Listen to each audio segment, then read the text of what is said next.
Hello student, I am Ashima Thakur और आज हम लोग मिल रहे हैं अपनी नेक्स्ट वीडियो में, जिसपे हम लोग क्लास 11th बायोलॉजी के चैप्टर 2 बायोलॉजिकल क्लासिफिकेशन सिस्टम के बारे में बात करने वाले। तो एज यू नो बच्चा party, what is the need of biological classification.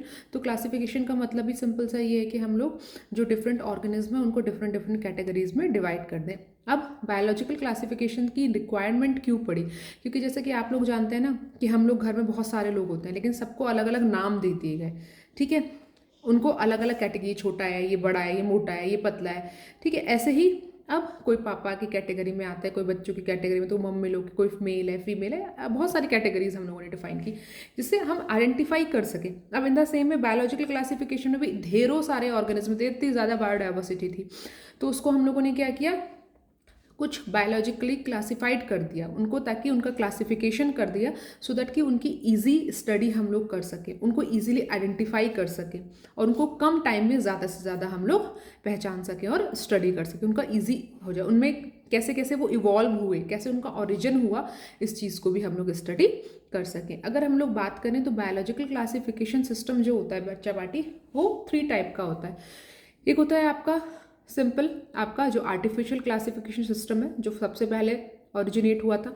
फिर उसके बाद फिर आपका आ जाता है नेचुरल क्लासिफिकेशन सिस्टम, और उसके बाद आ जाता है आपका फाइलोजेनेटिक क्लासिफिकेशन सिस्टम। अगर अपन बात करें तो जो आपका आर्टिफिशियल क्लासिफिकेशन सिस्टम है बच्चा पार्टी, तो आर्टिफिशियल क्लासिफिकेशन सिस्टम को लगभग 350 BC के आसपास अरिस्टोटल ने एक्सप्लेन किया था। और उन्होंने क्या किया था, उन्होंने बोला कि भाई ऑर्गेनिज्म को ना 2 टाइप में, 2 कैटेगरी में डिवाइड करो, एक एनाइमा और एक एनाइमा।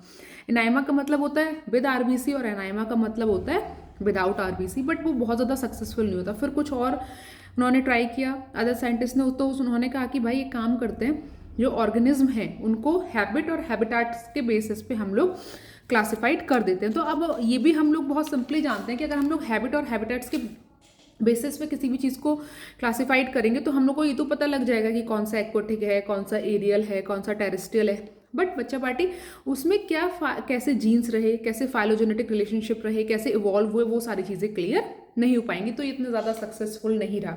उसके बाद आया फिर नेचुरल क्लासिफिकेशन सिस्टम। अब नेचुरल क्लासिफिकेशन सिस्टम में हम लोगों ने मॉर्फोलॉजी को लेके, एनाटॉमी को लेके, फिजियोलॉजी को लेके, साइटोलॉजी को लेके, फिर उनका कुछ कुछ हम लोगों ने जो रिप्रोडक्शन था उसके पैटर्न को लेके हम लोगों ने स्टडी किया।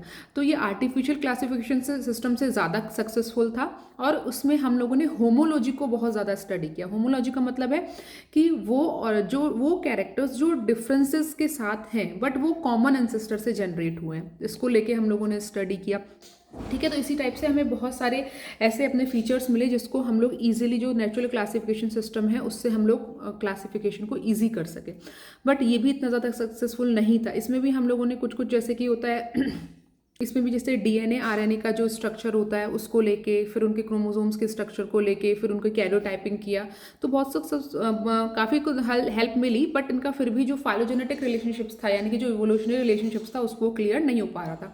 तो फिर जो सबसे फाइनल जो फाइलोजेनेटिक रिलेशनशिप आया, जो जिसको अभी तक सक्सेसफुल माना जा रहा है, जो बेस था आपके डार्विन्स के origin of species bye means of natural selection पे, वो सबसे ज़्यादा सक्सेसफुल रहा। क्योंकि उसमें क्या किया साइंटिस्ट ने कि जो भी हमारे इवोल्यूशन के टाइम पे सिमिलर और डिफरेंसेस, सिमिलैरिटी और डिफरेंसेस थे, उसके बिहाफ पे उन्होंने क्या किया, ऑर्गेनिज्म को डिवाइड किया। और उसके बाद जब उन्होंने ऑर्गेनिज्म को डिवाइड किया तो उन्हें एक प्रॉपर इवोल्यूशनरी और फाइलोजेनेटिक रिलेशनशिप्स का पता लग गया।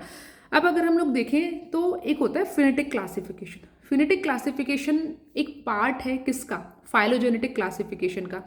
तो जो फिनेटिक क्लासिफिकेशन में, उसमें कुछ टेक्सोनॉमी की कैटेगरीज इंक्लूड होती हैं जो हेल्प करती हैं फाइलोजेनेटिक इवोल्यूशन को, क्लासिफिकेशन को समझाने में। फॉर एग्जाम्पल, जैसे फिनेटिक क्लासिफिकेशन है तो उसमें कौन कौन सी टेक्सोनॉमी के बारे में अपन स्टडी करेंगे, जैसे साइटोटेक्सोनॉमी, कीमोटेक्सोनॉमी, न्यूमेरिको टेक्सोनॉमी और क्लेडिस्टिक। अब यूजुअली अगर हम लोग देखें तो ये जो टेक्सोनॉमी है, ये क्लासिफिकेशन को अंडरस्टैंड करने में हेल्प करनी है। फाइलोजेनेटिक जो क्लासिफिकेशन सब, उसमें कैसे इवोल्यूशन हुआ, कौन कौन से हम लोगों ने एड्स यूज़ किए, तो ये डिफरेंट एड्स हैं टेक्सोनॉमी के। ठीक है, जैसे अगर हम लोग साइटोटेक्सोनॉमी की बात करें तो उसमें जो सेल की स्ट्रक्चर है, जो आरएनए डीएनए का स्ट्रक्चर है, जो उनके प्रोटीन्स के स्ट्रक्चर है, इन सबको हम लोगों ने क्लासीफाई किया और उसके बिहाफ पे हमने इसको समझने की कोशिश की। फिर उसके बाद हम लोगों ने कीमोटेक्सोनॉमी में किया कि जितने भी ऑर्गेनिज्म थे उसमें जो मिलने वाले केमिकल हैं, जैसे प्रोटीन्स हैं, अमाइनो एसिड्स हैं, डीएनए सीक्वेंसेस हैं, डिफरेंट क्रिस्टल्स हैं, एल्कलॉइड्स हैं, बायोसाइनेंस हैं, उन सबको लेके हम लोगों ने फिर स्टडी किया, तो वो कीमोटैक्सोनॉमी में आ जाएंगे। फिर न्यूमेरिकल टेक्सोनॉमी में हम लोगों ने क्या किया, तो न्यूमेरिकल टॉक्सोनॉमी में हम लोगों ने क्या किया, जितना भी हमारे पास डेटा था उसको हमने कंप्यूटराइज्ड डेटा के अकॉर्डिंग जो सिमिलरिटी एंड डिफरेंसेस थे उसको स्टडी किया, ताकि हम लोगों ने क्या किया, कंप्यूटर का यूज़ करके उनको कुछ डेटास के फॉर्म में, कोड्स के फॉर्म में अरेंज किया, जिससे हमें इजीली उनको आइडेंटिफाई कर सकें और जल्दी से हमें सारा डेटा मिल जाए। जैसे आप लैपटॉप में डालते हैं ना, कुछ कोड्स होते हैं, जल्दी से आपको पूरा डेटा मिल जाता है, इस तरीके से। उसके बाद आया आपका सबसे ज़्यादा final taxonomy, that is cladistic.